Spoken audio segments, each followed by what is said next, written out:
Bapak, Ibu, saudara-saudari yang saya kasihi, berikut kami akan menyampaikan simbol-simbol yang ada di dalam gereja Santo Yosef Matraman. Bangunan gereja dimanapun berada menyimpan berbagai simbol atau lambang, seperti juga tradisi dan ritus Katolik yang syarat dengan simbol dan lambang.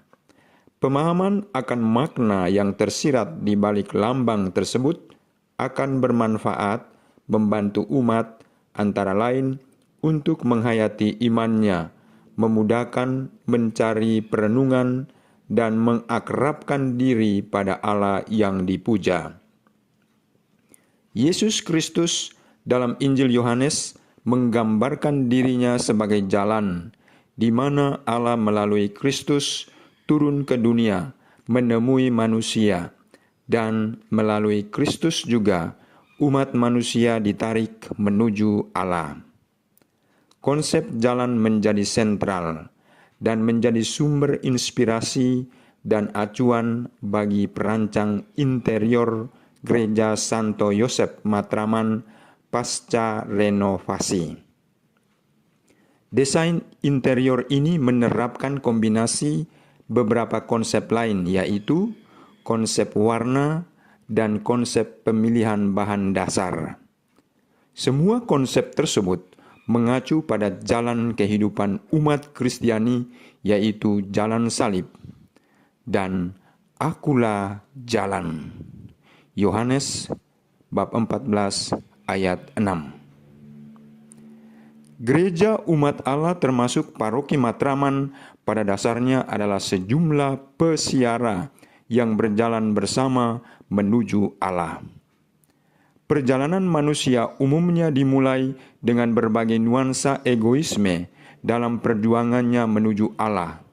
Digambarkan sangat jelas pada konsep jalan ini. Perjalanan manusia dimulai dengan kesadaran akan keberadaannya.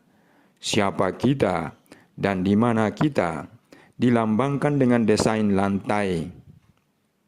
Perjalanan manusia yang belum tahu jalan menuju Tuhan digambarkan dengan putusnya pola lantai pada teras depan pintu utama gereja.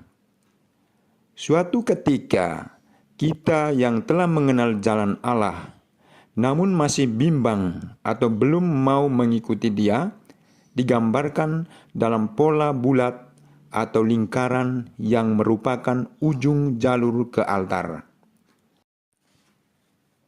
Untuk kesekian kalinya manusia terjebak dalam pola bulat dan aneka warna marmer menunjukkan keanekaragaman keinginan manusia yang terus melingkar-lingkar sambil mencari jalan menuju Allah. Sampai pada suatu saat, manusia akhirnya menemukan jalan Allah dan rela mengikutinya, maka ia masuk ke dalam jalur panjang menuju altar dengan warna kombinasi hanya kuning dan merah. Kuning merupakan warna kemenangan dan keagungan, kemenangan yang berasal dari pengorbanan berdarah, seperti warna merah pada tepian jalur menuju altar. Dari arah pintu gereja sebelah utara, alur yang sama berbelok arah, menggambarkan manusia yang telah mengetahui jalan Allah, namun masih tertarik mengikuti egonya dan kemauan sendiri. Perjumpaan dengan sesama dengan berbagai pengalaman rohani pada akhirnya akan membawanya berbelok menuju Allahnya.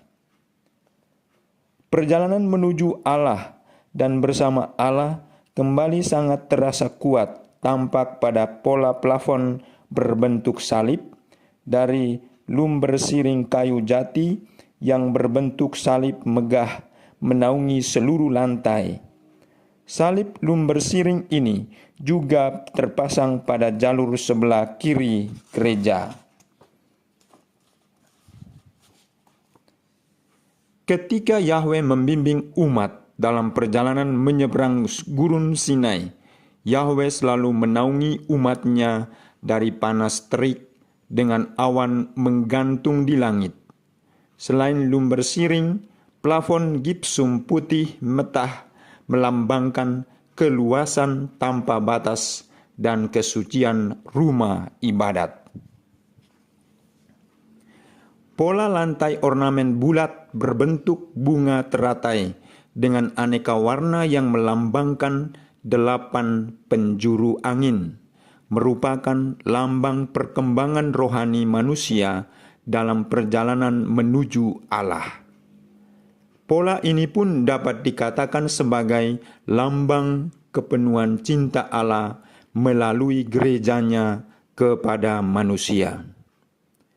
Pola 8 kelopak bunga teratai dalam lingkaran juga melambangkan 8 sifat alam.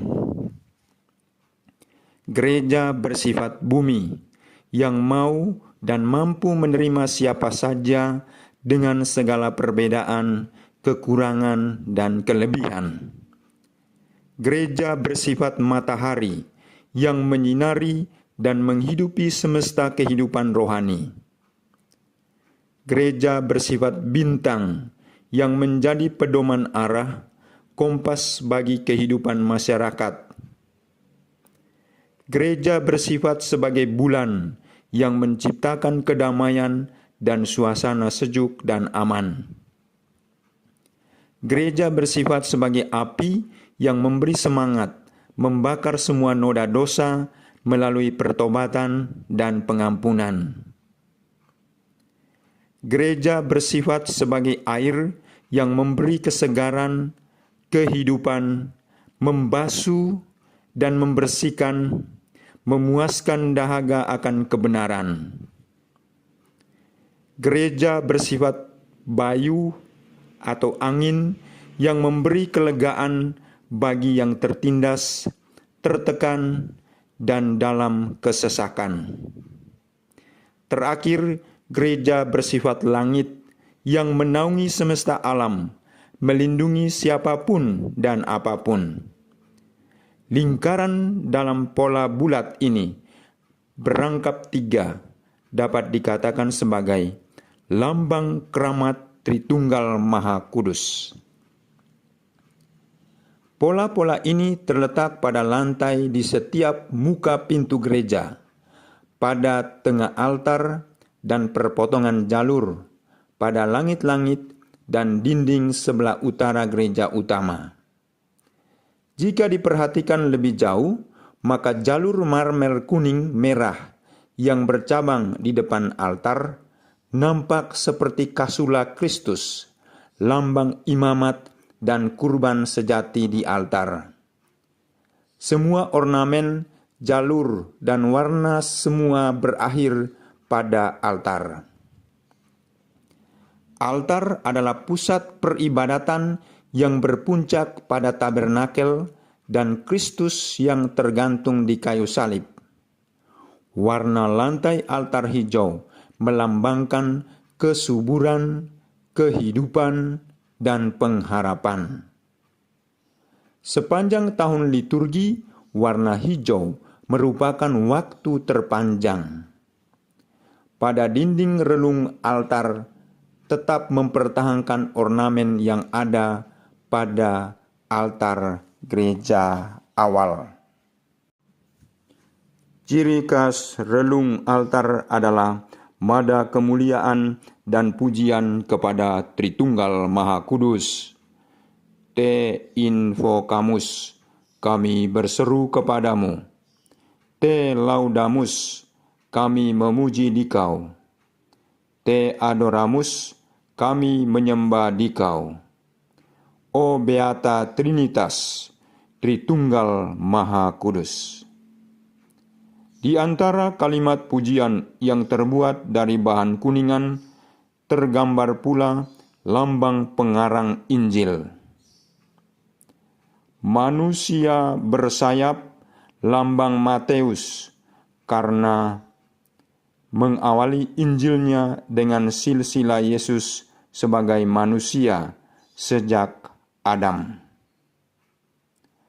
Singa bersayap, lambang Markus, yang mengawali Injilnya dengan penampilan Yohanes Pembaptis yang menyerukan pertobatan, laksana singa mengaum di padang gurun.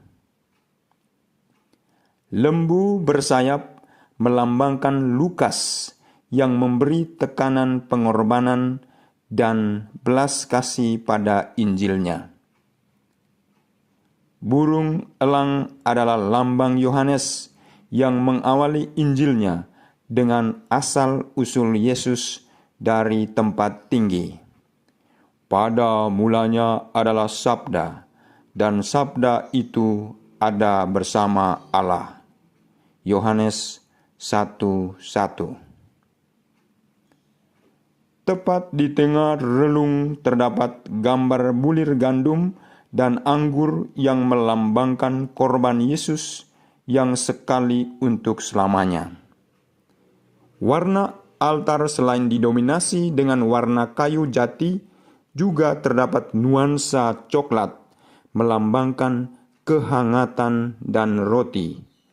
Warna merah anggur yang adalah warna darah kurban. Warna kuning lambang kemenangan Kristus. Meja altar, meja sabda, dan penyangga gong semua terbuat dari bahan kayu jati. Masih pada bagian altar, patung Maria dan hati kudus Yesus di bagian kanan dan kiri relung altar. Yang tidak biasa adalah ukurannya yang setinggi 3 meter, terbuat dari fiberglass dan dibuat oleh Brata Galeri di Yogyakarta hanya dalam waktu 3 minggu. Pada panti imam terdapat patung Santo Yosef yang menyangga bangunan gereja di tangannya, merupakan patung peninggalan gereja lama. Sakristi terletak di basement, di bawah altar, dan menyambung dengan kapel untuk misa harian. Tangga turun menuju sakristi terletak di kiri kanan altar masing-masing, berjumlah 14 anak tangga. Angka 14 merupakan angka keramat dalam kitab suci, seperti 14 suku Yakub, 14 jenjang keturunan Adam sampai kepada Yesus. Pemilihan bahan interior pun mendapat perhatian dan makna. Bahan utama interior sangat dominan kayu jati. Rajanya kayu karena paling kuat, tahan lama, dan indah seratnya. Bangku gereja di lantai 1 terbuat dari kayu jati, sangat menyatu dengan keseluruhan interior, lumber siring salib, pagar altar, dan pintu-pintu. Lantai terbuat dari granit buatan yang melambangkan kepalsuan manusia. Sedangkan lantai altar terbuat dari marmer batu alam yang menunjukkan keaslian ilahi tanpa topeng kepalsuan. Ketika Salomo membangun bait Allah, ia memilih bahan-bahan terbaik, memilih arsitek terbaik, memilih tukang-tukang terbaik. Umat Matraman juga memilih yang terbaik dan mempersembahkan yang terbaik bagi tempat pertemuan mereka dengan Allah, termasuk pemilihan konsep interior. Dengan pemahaman akan lambang dan simbol konsep interior, diharapkan umat semakin memanfaatkan dan memelihara bangunan gereja sebagai bagian dari hidupnya.